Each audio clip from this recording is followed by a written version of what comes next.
नमस्कार दोस्तों, मैं नीलेश मिश्रा और आप सभी लोगों का इस वीडियो में स्वागत है। चीन ने हाल ही में हुनान प्रांत में मैसिव गोल्ड रिजर्व की खोज की है, जिसका मूल्य लगभग 600 अरब युआन है। न्यूली डिस्कवर्ड गोल्ड रिजर्व, जिसका अनुमान 1000 टन है, प्रांत के मौजूदा गोल्ड संसाधनों में महत्वपूर्ण वृद्धि करेगा, जहां पहले केवल 300 टन स्वर्ण भंडार था।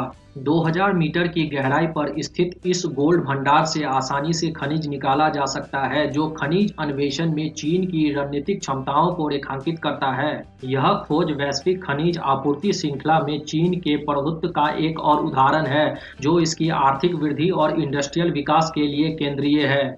महत्वपूर्ण संसाधनों का लगातार पता लगाना और उनका दोहन करने की चीन की क्षमता भारत के साथ इसके तीव्र विरोधाभास को उजागर करती है, जहां खनन, उत्पादन और अन्वेषण प्रयास सीमित है। जहां चीन का खनन क्षेत्र उसके सकल घरेलू उत्पाद में 7% का योगदान देता है, वहीं भारत के खनन क्षेत्र का योगदान केवल 2% है। माइनिंग टेक्नोलॉजी और अन्वेषण रणनीतियों में चीन के उन्नत निवेश से दुर्लभ पृथ्वी धातुएं, लिथियम और सोने जैसे संसाधनों की खोज संभव हो सकी है। इसके विपरीत भारत पुरानी पद्धतियों, सीमित वित्त पोषण और ब्यूरोक्रेटिक विलंब से जूझ रहा है, जो इसकी विशाल खनिज संपदा की खोज और उपयोग करने की क्षमता में बाधा डालता है। चीन का एक प्रमुख लाभ यह है कि वह औद्योगिक आधारित विकास पर ध्यान केंद्रित करता है, जिसके लिए कच्चे माल की निरंतर आपूर्ति की आवश्यकता होती है। इससे अनुसंधान, विकास और बड़े पैमाने पर खनन कार्यों में पर्याप्त निवेश को बढ़ावा मिलता है। उदाहरण के लिए, चीनी खदानों का औसत आकार काफी बड़ा है, जो लगभग 6567 वर्ग किलोमीटर है, जबकि भारत का औसत आकार 1500 वर्ग किलोमीटर है।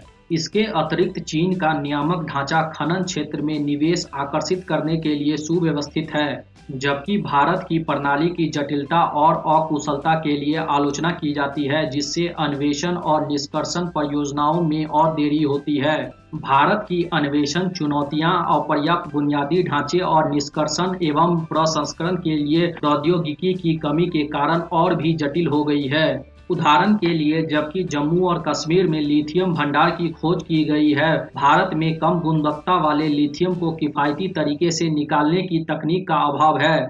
इसी प्रकार, जबकि कृष्णा गोदावरी बेसिन जैसे अन्य खनिज समृद्ध क्षेत्रों का अभी भी कम दोहन किया गया है, भारत ने अभी तक व्यापक रणनीति विकसित नहीं की है या आधुनिक खनन प्रौद्योगिकियों में महत्वपूर्ण निवेश नहीं किया है। बुनियादी ढांचे और क्षमता में यह अंतर भारत और चीन के बीच विकासात्मक असमानता को बढ़ा रहा है। चीन के साथ प्रतिस्पर्धा करने तथा अपनी खनिज क्षमताओं का पूर्ण उपयोग करने के लिए भारत को अन्वेषण प्रौद्योगिकियों में निवेश को प्राथमिकता देनी होगी तथा खनन में निजी और सार्वजनिक भागीदारी को प्रोत्साहन करने के लिए अपने नियामक ढांचे को सुव्यवस्थित करना होगा।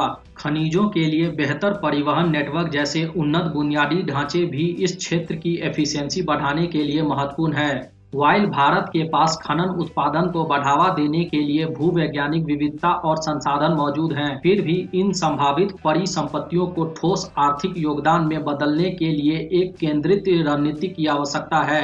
इन अंतरालों से न केवल भारत की अर्थव्यवस्था मजबूत होगी, बल्कि आयात पर निर्भरता भी कम होगी, जिससे अधिक टिकाऊ विकास संभव होगा।